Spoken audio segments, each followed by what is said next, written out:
All right, we're entering the spring off season, obviously, here on the Loochador Podcast with David Nuño and Billy Liucci. This is brought to you by Academy Sports and Outdoors, and we'll get into the topics, but it's going to be an array of football stuff.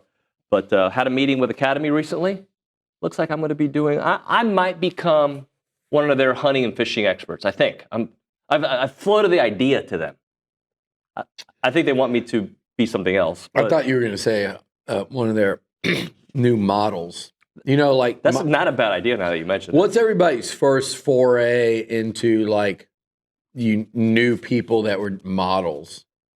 When you're a little kid, your friends like when you were growing up, like there were like the certain pretty girls in the class would go model for like the Page mall. Parks. Yeah, like the mall or something. Yep. There was some kind of like mall fashion show or something. But then as you got like high school, it was like, you know, a couple of the girls in class or like one of your buddies. I remember we had a buddy. I'll say we're going to out him as an Academy model. Jay Maples does like all of a sudden they're in the Academy. You know, you get the ads in the mail. I was never invited to do that. And so you had the Academy models. Everybody knew somebody that was in the Academy brochure. What do you call an old person, like geriatric? What's another word? I could be part of their elderly community modeling because I like fishing, I like hunting, I like soccer, I like MMA. I go there all the time. That could be our new campaign, 2025. You're not gray enough yet for that. No, but the beard is. Yeah, I'm going to do that too, but you're not. No, you couldn't do that yet. You'd have to just be a normal, like it's you and all the people in the modeling. They got adults in there too. This is true. But in this community, though, in College Station, I am so much older than everybody. You actually might see me walking through there today as an Academy model because I'm going to go in there and do a little shopping. Christmas time, I was in there a month ago, not shopping for myself, but shopping for other people. Yep. Told you I got my dad a pair of Brooks. Yep. I think he's probably already returned for another. It's never the right one when you get presents. But I was buying stuff there. You know, I need to go in there myself now. I'm a little pissed though because I kind of missed the cold weather shopping at Academy. Although I did buy a lined Carhartt jacket for my trip to Detroit that never happened. All right. I could still use it, but that was going to be for the 0-degree temperatures a week ago in a game that they did not play. Billy, for all intents and purposes, it doesn't look like it is. The portal is kind of over for Texas A&M. Yes, there's the spring portal that'll open up. We kind of know the roster. We definitely know the roster for at least spring football. Let's talk about 2025 and spring and maybe some 2025 football season expectations. Well, it's a good point to do this, is why we were talking about it, is there'll be some spring portal movement both ways. It's unfortunate, but this is where we're at. It's kind of cold in here. I thought it was hot. Is it? Yeah. This is where we're at these days, David, is every single player on this roster, every single player on the Alabama roster, Georgia, LSU, Florida, Texas, Tennessee, Michigan, Ohio, every single player on every roster believes they can and probably can get more money playing somewhere else. If you're at Alabama and you're Ryan Williams or you're a true freshman, like you can get paid more somewhere out of the 130 schools. If you're Alabama, maybe there's only 15 that can compete, but somebody can pay you more and probably will. So with where this has gone and with these players like, oh, I heard but this guy left here and is making this there, and I know I'm better than him, therefore I can make this, and I only make this, therefore now I'm changing whatever deal I agreed to. That's going on everywhere. I think this spring portal window is going to be more interesting than people think for everyone. And that includes A&M. What I feel good about is Mike Elko's ability to navigate those conversations. It's one of the more impressive things, just kind of keeping as close tabs on that as I can. I've heard over the last couple of years, the guys that were on the fence, the guys that were close to going in the portal, that they brought back, the guys that, were this, now it's this, or this team came in with this per the agent. And he does a great job of navigating that and really mitigating the losses. Mm-hmm. It could be a real opportunity for A&M to bolster the roster even more. And I'm talking about a couple of additions. But if there are a couple of meaningful additions, that's a big difference in your football team. Somebody was telling me the other day, like, they were talking about all Texas portal additions last year, and there weren't a ton of them. But I'm like, I know the pass rusher from UTSA, like, ruined Georgia's season. He hit Carson Beck and tore his, whatever, ulnar nerve or whatever.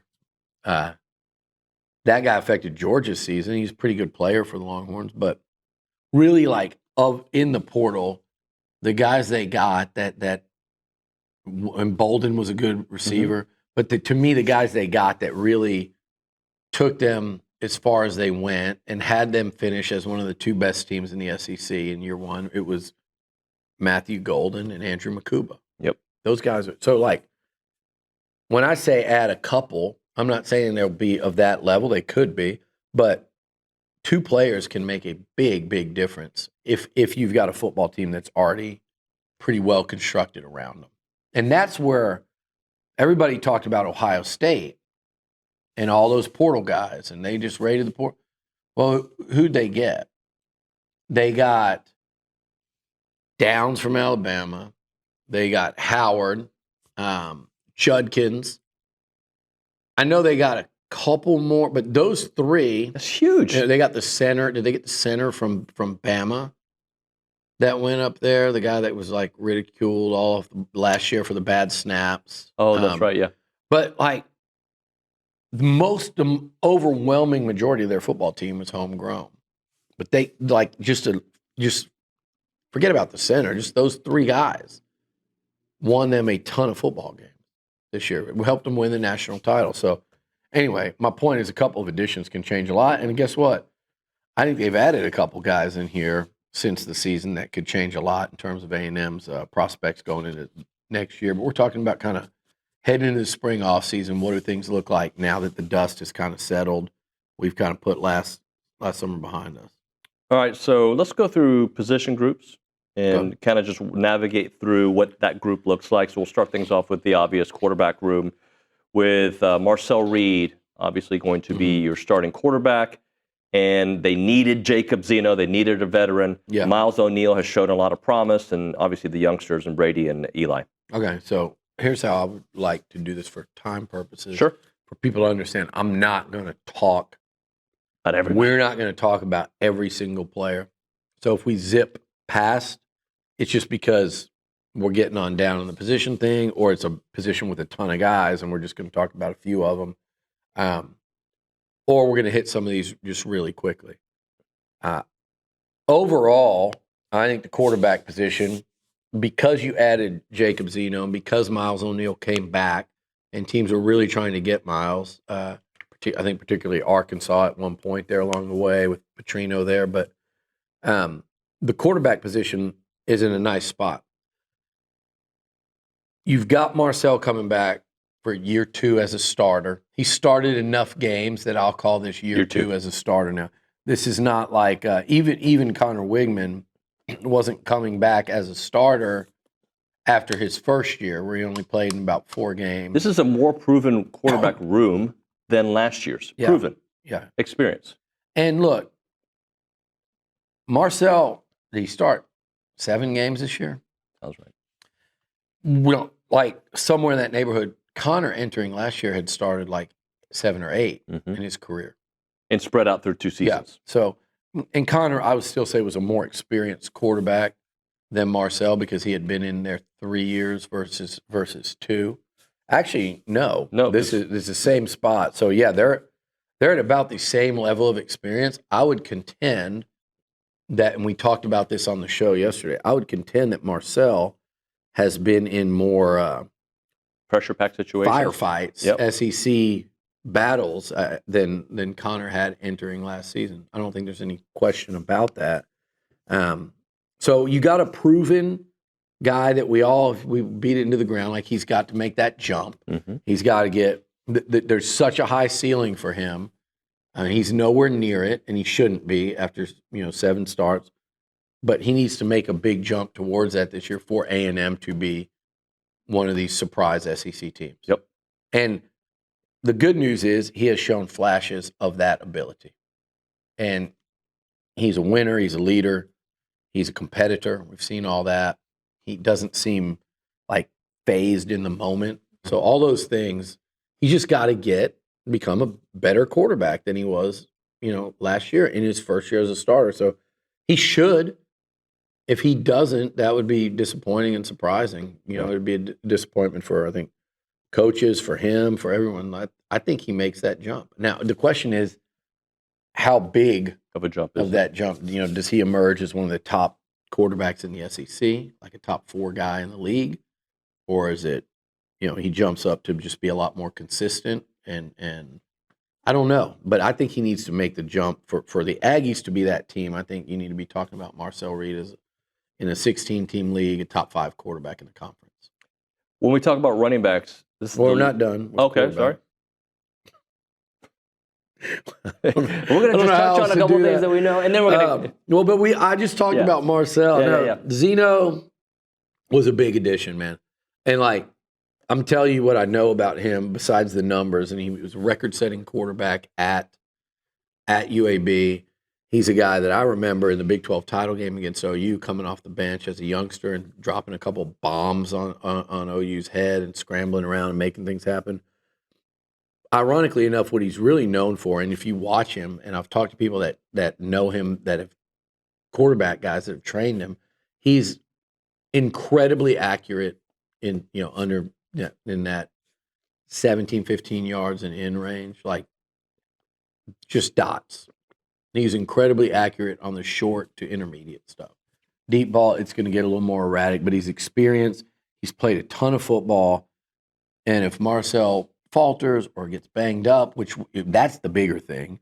If Marcel gets banged up, can't finish a game, has to miss a game, this is a guy that can win you one still. And you have to have that. And you have to have a veteran guy, and like him and Miles O'Neill, who's back in the system for year 2, that can make Marcel and anybody I'd say this about practice more, practice harder, be in attendance at everything, because these guys are more than capable. So the competition should be good. Is he a more experienced and proven Jalen Henderson?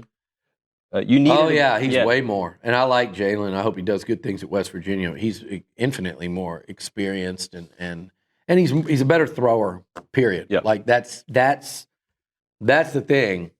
These two, Zeno and Miles O'Neill, can really throw the football. Miles has an NFL arm. Everybody's going crazy over that Micah Hudson video. That was not him being back. That was from a month ago. Right. But that pass by Miles O'Neill was like a moonshot that was perfectly dropped, 50 yards down the field. He's got a big-time arm. And then Hart and Morkos are more gearing towards the future and also making sure you have depth. And also, look, you got to be able to conduct real practices too. So 3 isn't enough. Yep. And they had to sign freshmen, and Brady Hart was a steal late, and Morkos is a guy that whose kind of meter's done this, and it's let's revisit this a year from now and see what people are saying about him. Running back. Tell me if this is a fair way to say it. Maybe the least amount of questions other than health about the group. We know what Le'Veon Moss is. He was one of the top running backs when healthy last year. And we know what the offense looked like with him out there. Ruben didn't play until the very end, right? And he still wasn't 100%. Amari has been so solid for them for years. So let's talk about running back and your comfort level there with just those 3. And, oh, by the way, there are other names after that as well. What's so fun about fun? It can take any form. Be a sacred ritual. Who wants chicken? Or a random whim. For us, fun is everything.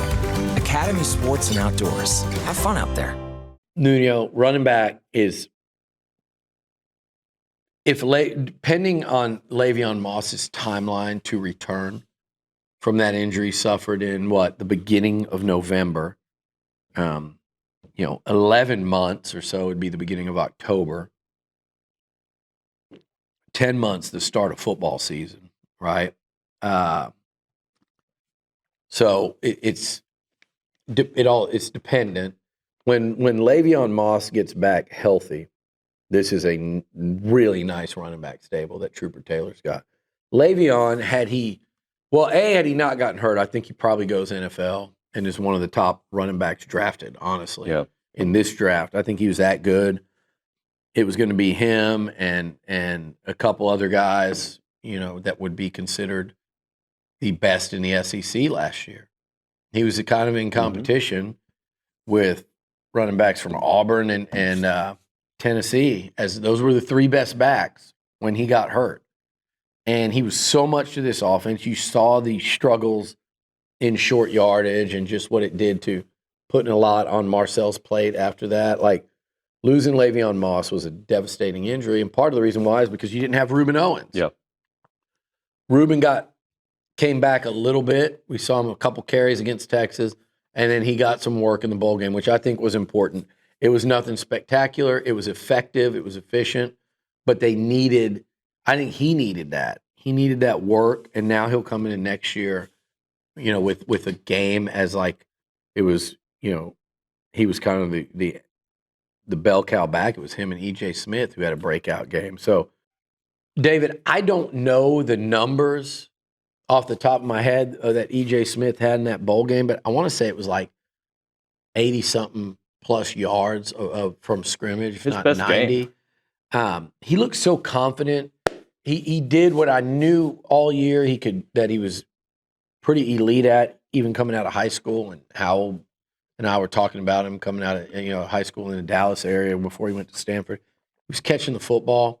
Then he was getting upfield after he caught it, getting first downs.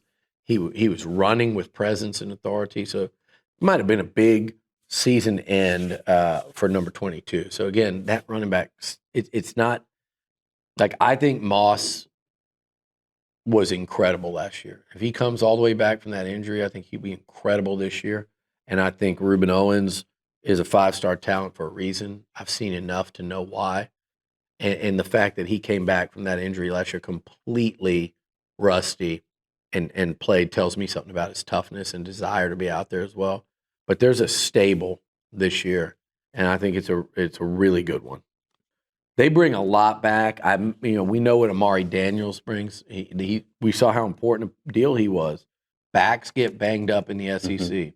Experience matters. And the biggest reason experience matters is the confidence, because you're going up against grown men in the trenches there in that front seven, and these running backs all know they can do it. But still, Moss and Owens at the top could make for a very, very dynamic, explosive running game for A&M this year. And I wouldn't discount these freshmen either, Tiger Ryder, Jamarian Morrow, because if there's one position where true freshmen are going to have chances to get their looks, it's them. I remember watching years ago a backfield with Eric Bernard, Tiki Hardeman, and Sir Parker going into the season. It was like the first or second game. You're like, okay, these guys are going to be studs this year. And they were all highly regarded, and they were really good backs. And then in the fourth quarter, this freshman goes in and runs for like 90-something yards as a true freshman, little 5'8" guy running around against North Texas in mop-up time. And they were like, yeah, that guy needs to play more this year. His name was Dante Hall. So freshman running backs can play. There's depth finally. They've got numbers this year that they didn't have last year. And remember, they really went into the season with 3 running backs, period. Yep. This year they should go in with at least 5. Tight ends, a group that I'm intrigued by. All SEC candidates so far. I think Le'Veon Moss. Marcel Reed with the upside to be there. Right now, though, as we're sitting there at each position, I'll mention if I think like Le'Veon Moss. Yep. Tight end, I don't know if you have a name for that. I don't know, but I'm intrigued by the group because of what they brought in, and I'm hoping to see obviously more growth from Theo. So much more than they had last year. They added Calhoun late. He contributed. Made a big play in that bowl game, and he contributed. But Obviously, Trey Watson, I thought, did a good job for the Aggies this year in the pass game. Mm-hmm. What they didn't have last year, and this is where Theo will have to work too, they didn't have anybody that could block. And they got a little better as the year went on, but it started from like ground zero. And that showed at times throughout the year. That's number one. And if you look at like going and adding Burkature and Michael Riley, both those guys can get their hands on guys on the edge, and they can block. And that's really important in any offense. I mean, we sit here and act, it's Colin Klein's. Any offense. If your tight ends can't block, you're done. I was watching, somebody was replaying a play from, this week with all the Arch Manning hubbub. It showed him scoring against A&M down there in the red zone. And it was set up, it was a zone read, and a couple guys misread it. Mm-hmm. But also the guys on the edge, they had two tight ends out there blocking. And it's a must for any successful run game. And they went out and I think addressed that in a big way. And Theo's got the frame to be great at it. It's all about your footwork and your steps and knowing what you're going to do. Theo is still like NFL upside, physically, athletically. But I think still more so in the pass game. And you saw what he did last year against Bowling Green, touchdowns against Florida and Bowling Green, and then in that game against New Mexico State. He's still got to take another step, because you're going to have to hold off again. Riley and Burkature they can catch passes just fine. I guarantee you these two guys are going to catch some passes next year. They're not going to just block. They can do that. They're big, long, athletic tight ends. Like they've got the frames to do it. Then there's Amari Niblack, who you really brought in to be a weapon in the pass game. Now, he's a guy that I talked about blocking. He would have to come a long way, I think, to stay on the field and do all that. But as far as a pass catcher, look, that was one where Texas fans kind of eye rolled when he was leaving. He would have played for the Longhorns this year coming up. Now, he wasn't going to do it with Gunnar Helm and was it Juan Davis, who was a senior. He was going to play for them this year in some form or fashion. And it might be the same form or fashion that he plays at A&M. Catching passes is what he did at Alabama. You can look at him and go, he's the guy that caught 6 or 7 passes that didn't have an impact. Or you can look at him, the guy that as a freshman at Alabama caught 20 passes for 300-something yards and I think, was it 6 touchdowns? 4 or 6 touchdowns. So that's a pass game weapon, and a guy that with his frame and length and catch radius and athleticism will be a guy that will be a weapon for Marcel Reed and the Aggie quarterbacks. Same thing with Keati Armstrong, who's a freak, absolute freak of an athlete. It's just going to depend on how long does it take him to make the adjustment. Right. He's kind of, to me, he's the wild card of the group. He could be. He's somebody you wouldn't be surprised gets some looks next year. I have no idea. Athletically and physically, yes. It's just a matter of how quickly does a young player from Jasper High School come in and make the adjustment. But yeah, when you look at the class and you look at physical gifts, he's way up there. He's way up there. Tight end is a position that I think through portal they have set up, and recruiting because of Keati, they have set up to make a massive jump. They lost Watson and Calhoun, and they added Riley, Niblack, Burkature, Armstrong, and another year in his development, Theo. Yep. The wide receiver group, to me, is the most talked about group, probably on the entire roster. Yep. And it has been upgraded, Billy. Let's kind of go through there, because the first name on the list that I'm looking at, Terry Bussey, you mentioned yesterday on the show, who knows if he plays DB or wide receiver, but the fact that he's such a weapon either place, I think we'll see him at wide receiver, depending on what happens in the spring portal. I think that makes him a wild card of this bunch. It makes him the total wild card. If there's a second wild card of the bunch, I think it's Ashton Bethel Roman, just because he's got speed, burst, quickness that it's not common, and it's what I think this offense has missed, and just that he could get over the top, and he's really, really explosive, exceptionally explosive. So if he can kind of put it together as a receiver and make that jump, he can contribute in a big way. Yeah. And if you had him and Mario Craver, who we saw with that speed and that twitch, and that, man, you're talking about a different look to a receiving corps. We'll get back to those portal guys in a second. But, yeah, Bussey, look, Bussey made some really impressive plays on offense last year. Mm-hmm. They just weren't, super consistent. They didn't. It took them a while, I thought, to really get him the ball down the field. Or are we just handing it to him? Or are we, they need to figure out exactly how they want to use him now that hopefully he has, because there's a learning curve, man. I talked about Keati coming from Jasper. He's coming from a 1A high school to the SEC. I know people don't want to hear that. There's a learning curve. He practiced it corner for half a fall camp, then moved to receiver. And then they're like, okay, we'll take some handoffs, motion in the backfield, motion out, do the, there's a lot that he needed to learn to know what he's doing out there on every snap. I think Terry Bussey should be the most improved player on the damn A&M roster next year. Wow. Because of talent and how hard he works at it and where he was coming from a year ago till now. So put a big star by that name because he could change a lot in the way this offense looks. And if they wanted him to, he would do the same thing at the cornerback position. We'll talk about that in a minute. But I think he's just too dynamic with the football. I really do. Unless you told me he's going to be Aaron Glenn on defense, unless you told me he's a first-round corner, and then we can let the rest of the position sort itself out. But we know we got a first round. If you tell me that, then we can discuss it. But I think he's so dynamic with the football. If he's that, and if Bethel Roman becomes a deep threat, adding Casey Concepcion and Mario Craver is, man, I'm telling you, and I've heard some stuff about Concepcion already that he's just like, he's not a real big guy, but they say in the weight room he's just strong as hell. Like a really strong, and you know where that matters at receiver?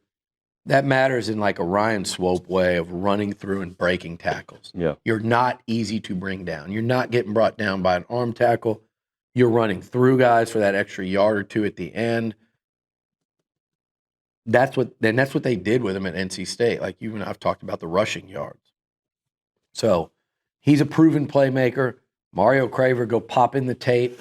To get him from Mississippi State after 1 year could be a really big deal. Look, it sucks that Noah Thomas left for Georgia. I'm still going to be fascinated to see how that goes. I think that left a bitter taste in a lot of people's mouth. I think probably bridges burned there. Dude can play. Dude can play. He can play. He would have been potentially A&M's go-to guy. I don't see a lot of size on the outside like they wanted. Jonah Wilson will come in from U of H. They like his talent. They were familiar with him as a recruit, I believe, and maybe even dating back to when they were at Duke. But he hasn't shown anything. He's a wild, just kind of I think would be an added bonus. And another one along those Bethel Roman lines is Isaiah Williams. He was kind of banged up last year, but in spring ball, he looked really good. And they were pretty excited about him, and they still are. So he's one we don't talk about much. And then I like the freshman group coming in. But the one we'll talk about most is Jerome Miles, who's already kind of seems a little ahead of schedule off that ACL. Let me say he's already out there running track. And if Jerome Miles comes in and is ready to play, then there's a whole nother impact there. A guy his size that can run like he can 100 meters, it's just unheard of. Yeah. And if he came in as a ready-to-play guy, now you've changed the dynamic of that room, and you've added something that I don't think we've seen here in a while, is someone with that size and that speed on the outside. So there's a lot of potential there. Obviously, Concepcion and Craver and Bussey have to be really good. They have to. Those are the musts. Getting those two out of the portal was massive, especially in light of losing Noah. But if those three are, if Craver and Concepcion are what you think you're getting out of them, and they've proven it, I think Craver could actually take a bigger jump and be better than you thought he'd be. And then if Bussy makes that leap, this room's going to be good because I mentioned all these other guys. Some of them are going to rise up in there. And I think the ones to really watch are Bethel Roman, Williams, and Miles, personally. All right. Micah Hudson's on here. I see his name in red. I'm not expecting much of anything on that front. If he comes back, great, we can revisit it. But I'm not. My expectation is I'm looking at this room without him until told otherwise. We spent time on the show yesterday breaking down the offensive line, but 17 dudes, 8 tackles, 2 centers, 7 guards. Couldn't even fit them on one page with my font size. I love the recruiting class they're bringing in. Rogers, Newman, Garcia, and Josh Moses. Nelson McGuire. I really like Nelson McGuire. Bronny's really impressed when he saw Tyler Thomas show up when they went to the move-ins, and then Josh Moses. That's a really nice class. I love Nelson McGuire and obviously Lamont. Jonte Newman's upside's off the charts. Second-year guys are interesting. You got Robert Bordon. You've got Ivy, Papa Afua, and Ashton Funk. The inside guys, Ivy and Afua, will push. I was told they closed the year really impressive. That's why they take away the sting of Shanahan and Dewberry leaving. Mm-hmm. I think those two guys, Afua and Ivy, would have passed Shanahan and Dewberry in the spring ball. So probably smart of those guys to leave. One of them's at Bama, one of them's at Penn State. They're getting hit reset. Probably got raises to go there. Yeah. We're getting paid salaries now. Those are called raises. I think those young guards were going to move in. But the biggest story is what you're bringing back. In terms of essentially 5-6 starters.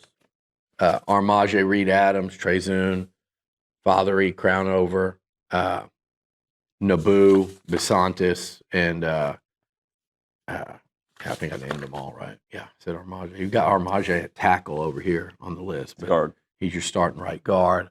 So, and can play tackle, so there's nice flexibility there. But they will return more than any team in the SEC up front. More starts, more experience, more starters, NFL prospects. I think, Besantis and Zune are locks.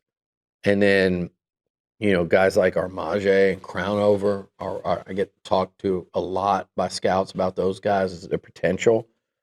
And Naboo also, with plenty of time left, 3 years. He played a little bit as a true freshman, then got hurt in game 1. Mark Naboo's, he's got NFL upside. He just needs to play more football. You got to remember now with him coming in, he hasn't played a lot. Right. And let's not forget my man Coley, who came in from Utah, and when Naboo went down at center in that Notre Dame game, had a hell of a season for a guy that, like, you talk about a portal addition that I think people were pretty excited about it because they understand Utah Ute football and how their teams play under Kyle Whittingham and how they run the football. So he was an exciting. I think most of the fans went, "Oh, okay, I'll take that." But you talk about value this season. When Naboo goes down in, I think, the first half of game 1, you're starting center, and then you have a guy that steps in and generally starts the rest. He does start the rest of the year, but plays most snaps the rest of the season. He was one of your unsung pieces. Yep. He and Amari Daniels are two guys in that offense that you go, man, Without them, not the best O-lineman on the team, not the best running back. Were you without him? And so really 7 starters coming back. I said 6, but if you think about it, Fathery, Crownover, Zune, Besantis, Reed Adams, Naboo, and Coley. Yeah. You have 7 starters coming back. And Naboo is a guy that can play guard or center. Reed Adams can play guard or tackle. Like, you've got injury flexibility in there if you need it. I mentioned the young depth. Again, and so Coley, another big piece of that. But you're still bringing back that many guys that have started. That's a lot. It's the most that A&M's had coming back with that level of experience since 2020. When you had Dan Moore, you had McCollum at center, you had Hawker, Carson Green. You had a lot of dudes coming back, and they got cups of coffee in the NFL, and McCollum's still going. Dan Moore's been a stud. Layden was on that line too, Was right? Layden already starting then? I think maybe. he was playing quite a bit at the end of the year. No, he wasn't starting yet. No, he wasn't playing quite a bit. That's when Cole On the went Arkansas crazy. game. He was South Carolina, second Yeah. half. But this is the most experience they'll have had since then. Mm-hmm. And I think there's actually as much or more NFL talent in this group than there was that one. And there was quite a bit. I'm forgetting one player, though. It was Moore, McCollum, Carson Green, Hawker. Green? You said Green? Yeah, I'm forgetting a guard there. So I'm sure everybody's saying who it is. But my point is, guess what that line was? It was really damn good. And guess what they brought back, in the SEC, Johnny's first year. And now this is a different level of NFL talent because you had 3 first-rounders, but Jake, Luke, Ced, Pat Lewis, all those guys, Jarvis Harrison, all those guys were experienced. They brought back 5 guys with experience. So the last 2 times this has happened for A&M football, it's been a really good thing. The last 2 times they fielded lines with this much, it's been a really good thing. It's what Texas had this past year. They lost a ton of it now. They had a lot of experience coming back in the trenches. You have to if you want to be elite. And this is not coming from a crappy O-line of 2 years ago or a really bad O-line of 3 years ago. You're coming off a nice, solid season up front in year 1 under Adam Cushing. And I think he's got to be the happiest coach in Bright right now with what he's got returning. Carson Green, Kenyon Green, Jared Hawker, Kenyon Dan Green. Moore. The best one. I thought I said that. No, you said Green, yeah, and I said Carson Green right before that. Oh, I so see. I thought Yeah, you were yeah, talking. yeah, I said, no, gotcha. I just said, yeah, no. So Kenyon Green at the top of all these guys because I don't think there's a first rounder in this bunch, although I think Basantis has potential to really move way up draft boards this year. Love the position. This is the first position we've talked about. When Le'Veon Moss is healthy, that backfield will be up there. But this is the first position we've talked about that I think contends. When you say, could they be as good as any in the SEC? Mm-hmm. That's one that comes to mind. If wide receiver group was the most talked about group, I would say the next group would be defensive line because of the question marks on that D line. Yeah. There are questions. I mean, they've addressed it to some degree, no doubt. And look, you watch that bowl game and you're split, right? Mm-hmm. Because they got the ball moved up and down on them. They didn't sack the quarterback a lot, but it was also like how much of that had to do with secondary and just wide open throws and guys getting beat. Mm-hmm. Because up front, I saw Cassius Howell wreaking havoc. I saw Ryland Kennedy catching my attention. You could look right now and go, Ryland Kennedy, Cassius Howell, DJ Hicks, and Albert Regis, and feel pretty good about the potential right there. Particularly, Kennedy and Howell as far as getting to the quarterback, and then Regis is very steady. He had quietly a good year. But you also come from where right now Shamar and people in Bright, they got to be asking themselves that too. What did we do wrong this year? If Shamar Stewart is supposed to be that great, he's killing people at the Senior Bowl. Shamar Turner is going to be a fairly high-round NFL guy.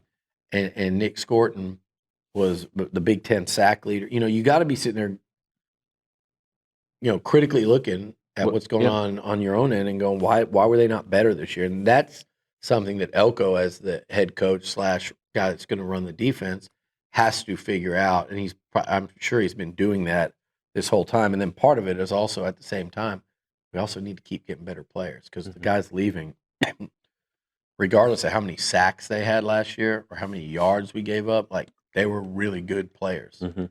the next level believes that. We believed that going into last year. So you got to keep getting talent. We've talked a lot about it. I freaking love DJ Sanders, Chase Sims, and Landon Ring. Mm-hmm. I think of that freshman group, and I don't know who it'll be, and you could ask me on a different day, and I'm going to say somebody different. Those three guys, that group is going to have a significant impact this year in a positive way on the A&M defense. Whichever one of them is most ready early in the season is going to play and have an impact. Whichever one of them, somebody else I think is going to be a little later in the curve, and it might be around October, mid-season, and they really get it going. That group will have an impact. Dalen Evans, all the talent in the world. You're going into year 2. Do you want to make a big jump? Because there's an opportunity there. But I think the guys that you can count on right now for sure are Albert Regis, who's as steady as anybody on the roster, and is going to be a grown man this year. And that matters in this league. DJ Hicks, who, look, if you're DJ Hicks, it's your time. Yep. Right? Like 5-star, got your feet wet, behind a bunch of NFL guys. Now. Started the bowl game. Like, it's laid up there for you. The starting position is yours if you want to take it. Live up to that talent. And he hasn't let anyone down. No one's not excited about him, so it's still there. It's not, some of these guys, after a couple of years, you can go, okay, they're not that guy. Yeah. That's not the case with him. That's just a byproduct of the people ahead of him. So, but this year he needs to, emerge and show, hey, I'm a difference maker. I'm worth it. I think, Tyler Onyedim, it was a big one from Iowa State. If you look at this group without him, they had to win that transfer portal battle. They had to. Texas was in there. They wanted him badly. That was a huge head-to-head win. They had to get him. That's why Texas had to go get Hero Kanu. They had to go get Hero Kanu, who played like 110 snaps for Ohio State this year. He didn't, they had to go get him, though, because they didn't get Tyler Onyedim. And he's a guy that, look, does he start? He should. I think that's why you're bringing him in. But out of Regis, Hicks, and him, like, those are your three, I think, big dogs up front. And Tyler's going to be the most physically imposing, and that's what I think they've been lacking in there. But then out of this other group, I keep telling you, one of these freshmen is going to step up, and I think by the end of the year, actually 2 of them. Yeah. I like the group. Look, the reality is a couple of years ago, you had a couple of these guys I'm talking about, plus Shamar Turner, plus Walter Nolan. Like, you still need to get it back there, but this is a winning group if I think the guy that has to make the big jump is Hicks. Because he could make you feel completely different about the group if he balls out. And at end, I mean, you went and got Dayon Hayes from Colorado, who's played a ton of football. He can get to the quarterback. He's done it at 2 different places. Did it at Pitt. He did it in Boulder. Quietly like that addition. They need guys that can get to the QB. Howell did it at I think, a higher percentage clip than probably anybody last year. And Rylan Kennedy has freakish potential, as does TJ Searcy and Penda from Georgia. You went and got guys from Georgia and Florida that are physical freaks. And the players are already talking to me about Mpemba. He really stands out in the weight room. They're like, man, dude from Georgia's like, and then Solomon Williams, people will sleep on, right? We'll sleep on Solomon, who played a little bit, and I thought flashed in that bowl game on a couple of snaps. Like, remember how excited people were when we signed him late, beat out the Florida schools for him out of Tampa. They were able to keep him like they were this entire freshman class, which is really significant in this day and age. Not one player transferred from that freshman class. Solomon will have an impact. He'll compete to start this year. Yeah. Solomon Williams will. And then the wild card, the fun one for me, I keep saying wild card, I'll try not to say that too much, is Marco Jones. Saw him the other day at the basketball game. Dude, he's got the frame. Like He's got the look. Marco Jones in a year from now in the weight room with Tommy Moffitt, he's going to be as impressive and imposing a guy as A&M's got on the defensive front. True freshman, you give him time, but the D-line is going to sort itself out. If you look at end, I said Solomon, right? Yep. I see him, Mpemba, Searcy, Howell, and Kennedy. And then Hayes, I don't know as much about, but I would throw him into any of those guys could start. And that's a good problem. See, these transfers get me excited again because, where they're coming from, their size, and some of the questions we've been having. Because I keep thinking, when I think about next year's defensive line, I think about what we're bringing back. And then, by the way, this is what we've added to the group. Yeah, because I think I worry too much and look too much about what's heading out the door. Mm-hmm. And I'm like, there's 3 surefire NFL players going out. I don't know that about what's coming in or what's here. I don't know who of these guys are NFL players. But there's plenty of options and possibility. Damn, there's a lot. Yep. And that this spring's going to be fun from that front. Not only watching, but then kind of talking behind the scenes, whether it's players, coaches, whatever sources, just to kind of say, dude, who's really stepping up? Because out of that group, man, I promise you, you're going to hear some names, or people are going to be a week or 2 into practice going, man. Dude, and so we'll be a lot more, I think, excited about this position coming out of spring than we are even today.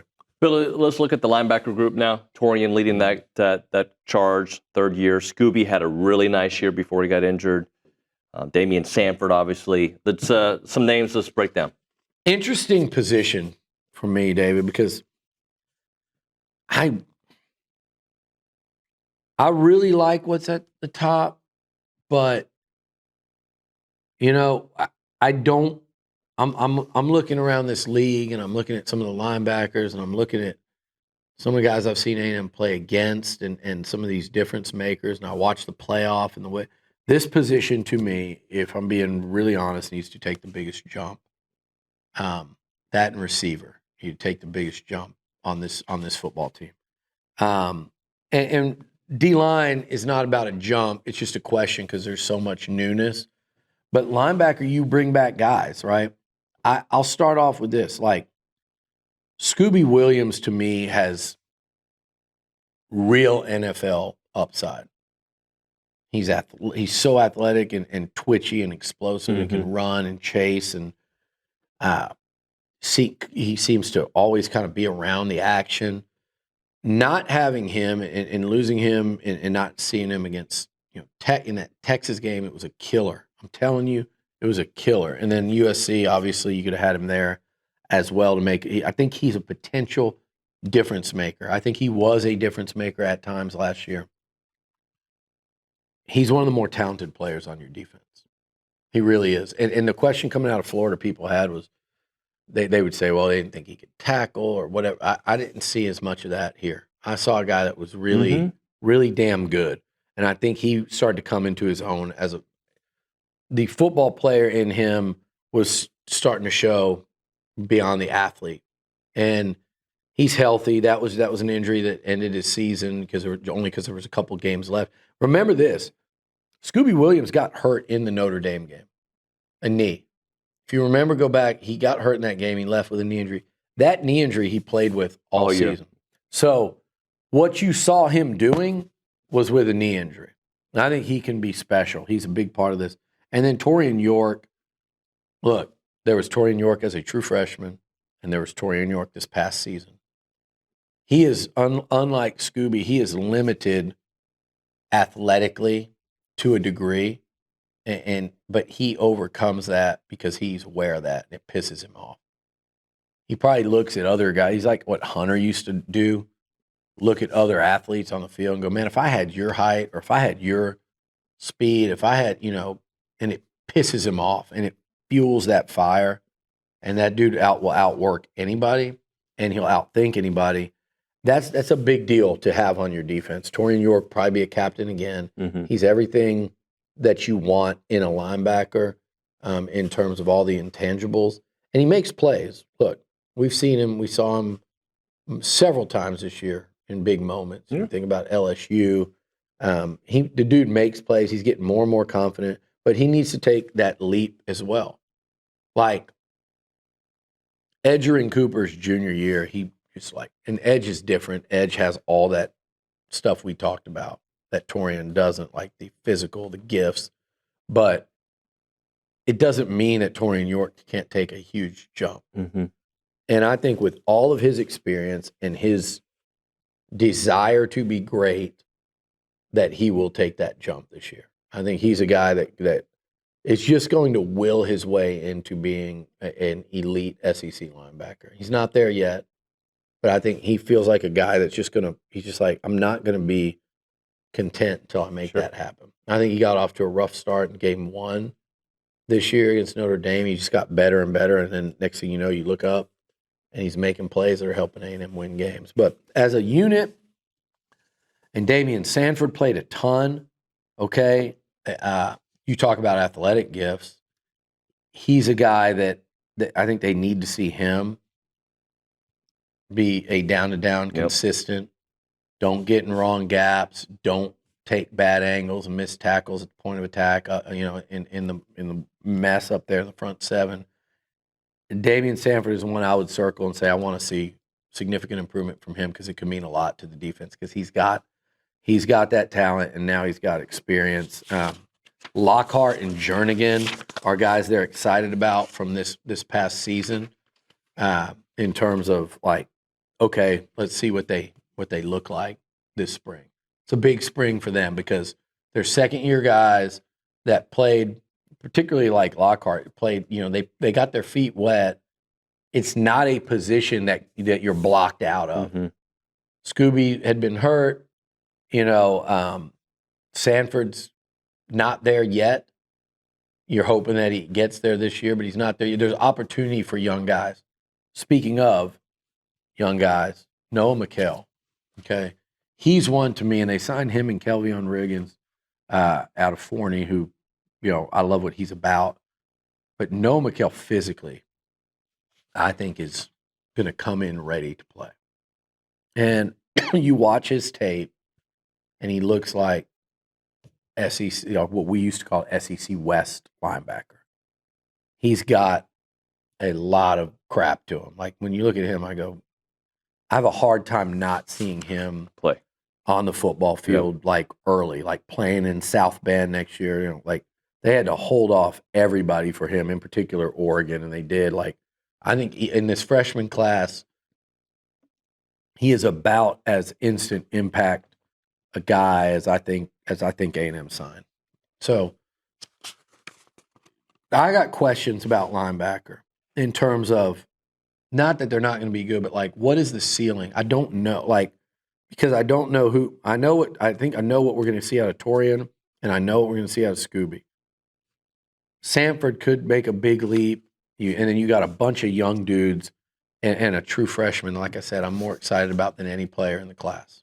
All right, now we're going to look at the defensive backs. 8 true corners, Billy. We know some new names on there, some names coming back. Nichols got 3. Safety was 7. We spent some time talking yesterday about Julian Humphrey and some of the others, but Will Lee, who was maybe the best addition last year, coming back for another year. I'm thinking it was Will Lee your best portal addition. Off the top of my head, I'm saying yes. I'm just trying to sit here. Coley was a big deal for reasons we talked about. I'd say Will Lee or Scooby. And I'd say Will Lee. Scooby. I think I'd go with you on Will Lee. I'm not downplaying Scooby. No, I know. But Scooby Will Lee was also elite. Hurt. Yeah, and Scooby got hurt late. I don't know if Will was elite. He had elite games. Sure. But Will Lee contended. I think he was probably in the discussion for some all SEC accolades, and I think he should get that this year. I think he's that good. I think, forget about this nickel corner. They did a great job of putting this list together for us, but forget about nickel corner. Let's just call them corners, and Elko will sort out who's the nickel and who's not. We know Tyreek Chappelle was going to be the nickel this year, and we know how excited they were about how he looked in camp. They brought in Hill, They brought in Hill from Florida to be that nickel guy. And very quickly, Tyreek Chappelle, when they moved him over there, okay, no, that's the guy. He's the guy. He was the guy. When he got hurt, I believe it was practice prior to the Florida game. So he played 2 games. I had a lot of people, I see people going, Chappelle, you guys don't understand. He was playing so good. We played 2 games. I don't think we can sit there and say, what you don't know is he was practicing that good. People didn't see that. You didn't get to see him play. Like, he was going to have a big year at nickel. But he also started 3 years at corner, including 1 as a true freshman under Mike Elko. He could do either. Jordan Shaw could do either. That was a big deal to bring him in with 3 years of eligibility left from Washington. They wanted him badly out of that portal. I think through various avenues, they and other teams knew he was going in. And you saw how quickly that happened. Yeah. That was a priority get out of the portal. It was like that's a need. Now, maybe Jordan Shaw is the nickel and Chappelle's one of your 2 corners along with Will Lee or Julian Humphrey. So we talk about, go back to the corner position. Will Lee, we know what we talked about what the blanket's all about. All SEC contender. Julian Humphrey started 10 games at Georgia last year. I keep saying this, like guys like Nyblack and Penga and Humphrey, but Nyblack played some at Bama, not as much at Texas. And Pemba played some at Georgia, a little bit. What you're getting those guys for is what you think they could do. You've seen what Julian Humphrey can do. He started 10 games at Georgia at corner. And I know he ultimately lost that job late in the season. Julian Humphrey come in, and between him, Will Lee, and Chappelle and Shaw, I mean, my gosh, I love it. And then Des Ricks is a guy that we don't. I will caution people to write Des Ricks off because he did not look good. He did not have a good game against USC. They went at him. That is a humbling end to a season for a guy that was a 5-star recruit that signed with Bama. He played a lot of football at A&M this year, and it was his first year to play college football in games. Yeah. And he did it at the age of a true freshman. Athletic gifts off the chart. Now he's got some experience. I think he entered the offseason, I think, with real incentive to improve. Des Ricks there's a world where that dude could end up, and I know people just understand what I'm saying, leave the snark aside for this. Talent-wise, there's a world where that guy could end up being your best corner next year. And I don't mean, go put in the tape of the USC game and go, that's A&M's best corner. I don't mean that. He has the potential to not look anything like that guy. And if he does, it only makes the whole thing that much better because he started a bunch of games this year, but you added Humphrey, you're bringing Will Lee back, and you're bringing Tyreek Chappelle back, and you added Shaw. That is a fun group. That is a very high ceiling group. Put it together any way you want. Do you want Lee, Chappelle, and Shaw as your corners and nickel? Do you want Lee, Humphrey, and Chappelle? Do you want a improved significantly Ricks with Chappelle and Lee? Pick it, man. That is a good group, and that's not even talking about the freshmen, Jamar Bill Goins, Kobe Sellers, Adonis Curry, and Dejon Petway. Yep. They love that class, and they love that class for its speed and its length. And pick somebody out of that group because I will bet a lot of money that one of those 4 will be a pretty big impact guy this year as well in terms of getting real playing time. As for safety, we need to see more from Bryce Anderson. You called it yesterday a muddy year. I know I'm saying I know, I don't know, but I truly believe Dalton Brooks is going to live up to what we heard last spring heading into the season. Marcus Radcliffe plays some football for you. Miles Davis is growing. Let's talk about this one. Yeah, I think Bryce has to have his best year. I think Dalton Brooks. I would love to see Dalton Brooks enter the NFL draft next year after a really good breakout junior season because the talent's there. Now he's spent a year as a starter. I go back to that Notre Dame game. I think it killed the Aggies not having him. Everybody talks about what if Marcel would have played in that one, and that is a big what if. But I say if Dalton Brooks doesn't get taken out of the game after one snap by him, targeting, that was a big deal in a game that was that close. He's a stud. He's one of the most talented and also one of the best players on last year's defense. I like what they've got at safety. I mean, Dalton Brooks, Bryson Ratcliffe, in terms of guys that have played a lot. I know what the potential is. I think Ratcliffe could be a wild card. We've seen him make some really good plays. We've seen him have some bad plays. He was making the move from San Diego State to A&M in the SEC. I wonder what his potential for a jump in performance is, because that could be significant. Again, that's a position where I look at a guy like Johnson as a true freshman.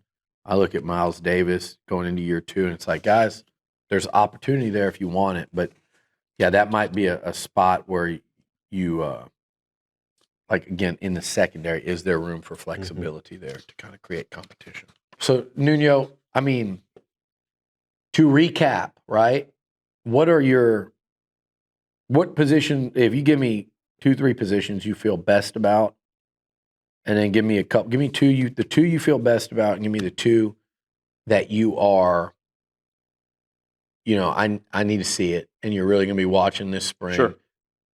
And then I got one more question for you. 2 best I feel about offensive line, running back room. Okay. That's what I feel best about. Yeah. I have questions about the running back room because of health, right? But But those 2 I feel best about. Questions. I have questions about linebacker. I have questions about wide receiver, but not as much as I did. Okay. But that's not my second. I would say my defensive line. Okay. I'm with you on O-line and running back, but I would actually also throw in corner.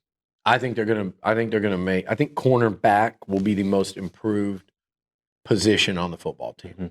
It'll be CB, corner. I said last year I thought the secondary was going to be the most improved position, and it was not. It might have been, is what's bad. Right. It wasn't. It for a lot of the year they were playing. They looked pretty good. Maybe it was smoke and mirrors. You see guys, quarterbacks missing throws against open guys. Like you look at the Missouri game and the Florida game. But I still thought the secondary was improved over last year. You saw guys like B.J. Mays making plays. We talked about Will Lee. I thought the secondary actually did improve, and then it faded toward down the stretch last year. But I think cornerback is one of the most improved. I think it is going to be the most improved position on the team this year because of what they have done to address it, and also getting Chappelle back. So I think that one. You had another question for me? My other question was going to be, if you give me 2 wild card guys that really change this offense and defense, 2 on each side of the ball. Yep. That if they perform at a significantly higher level, or if it's a newcomer, whatever you want to pick, 2 on each side of the ball that changed this season for A&M for the better. Terry Bussey is a wide receiver. Okay. Because I think he has Devon A-Chain level of not only talent, but just impact. Yeah. If he reaches the level that I think he can on offense. I'm going to throw in, Theo? If Theo makes a big jump, I don't know if I love that answer, but I think the tight end position might also be in contention for me to most improved position on the team with corner. So if we're going to take that separate now, most improved, I think it might be tight end and corner. And then on the defensive side of the ball, by the way, my offensive guys, I think I'm with you with Bussey, and I think,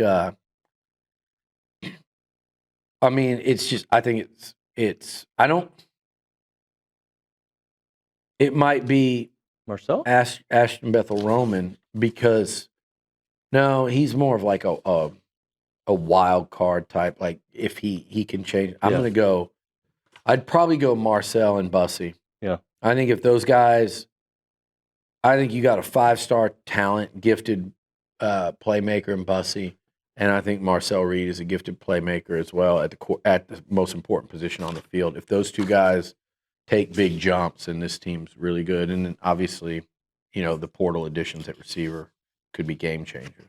And then defensively, if DJ Hicks makes that huge jump that I think he can.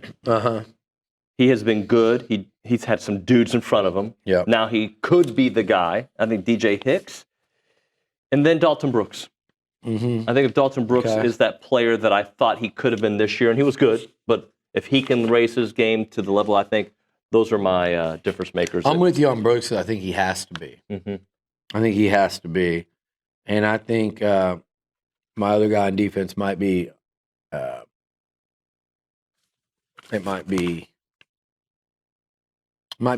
Kennedy. Okay. It might be Rylan Kennedy. I think I know what I'm expecting out of Cassius Howell. I think he's going to be an impact guy this year, but I think Rylan Kennedy could be just this through the roof ceiling guy as a pass rusher and go from just kind of figuring it out this year and still getting some pressure on the quarterback to through the roof. And we see a lot more plays like we do late in that LSU game. And so those are mine. Again, man, impact freshman, I think number one on my list is Noah McHale.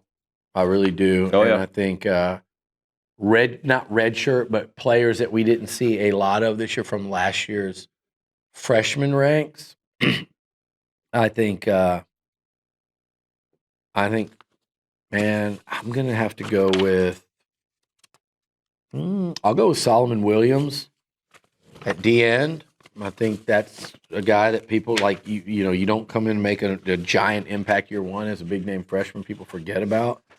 I think I would go with him there.